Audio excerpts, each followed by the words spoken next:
try and speak into the... It's hard. Can you hear me? No. All right. Alright. Don't all rush me. All right, so I'm not really a part of Posie's organisation, although I support it just by dint of having ovaries. Obviously not having ovaries in a medical sense. Let's not get into it. But what I would like to say is I've come to this park for over a year to speak about the truth, which I care passionately about, which is Jesus. Don't all start yawning. But God, if you believe in him, or if you just believe in the science of maybe 15 years ago, created men and women for specific purposes, and we balance each other out even if we don't find each other sexually attractive. Like, we are, as women, denigrated. Boys have been, in my opinion, feminized over the years in some weird, like, I don't know, an attempt to like make them socially acceptable human men. It doesn't always work. It doesn't work at all, because men are men and boys will be boys, whether it's like popular or not. They just will, unless they're socialized in some sort of convent. I don't know. So having a mother, as we all do, a grandmother, aunties, sisters, I think it's important that women aren't taken out of literature about cervical cancer. I think that the reference of I heard recently that an LGBT/QP3, I don't know who they are, but they said that it's hate speech and transphobic to say that only women get cervical cancer.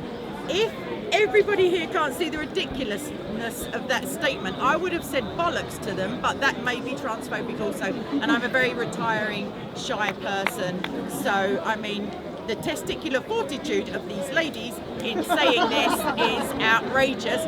I don't know if anybody remembers the story of the Emperor's New Clothes, but when I see grown, butch-looking men with their testicles on display and full makeup reading stories to our children, and God bless them and please help them soon, mothers rushing to their defence when people go in and casually point out that this is like, you know, they have no place joining with the NSPCC, Drag Queen Story Hour, if they want to tell stories to each other. I couldn't care less, if my life depended on it, what people do behind their own closed doors, in their own bedrooms, in their own supermarkets. If they want to walk around dressed up as the Queen of England, God bless you all, I don't care.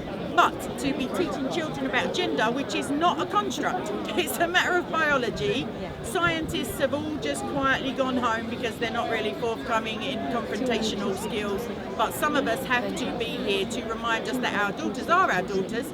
There's a 6-year-old boy recently who's, without his consent, or like he couldn't comprehend it even if he wanted to fully, he's now going to become a girl, and one of his parents at least is fully behind that and potentially mentally ill to an extreme degree. So I would say please do use the word girl and woman freely, because it's a true thing. We aren't going anywhere. If we do, spoiler alert, men will not be born other than test tubes, and like, yeah, who needs all that crap? Also come to Jesus if you've got time, because he loves you all and all that.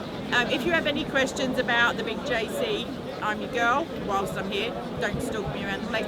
And thank you very much to Posie, who was just minding her own business at home, like with her kids and that, and all this just fell at her door. I don't think there's anything hateful about the dictionary.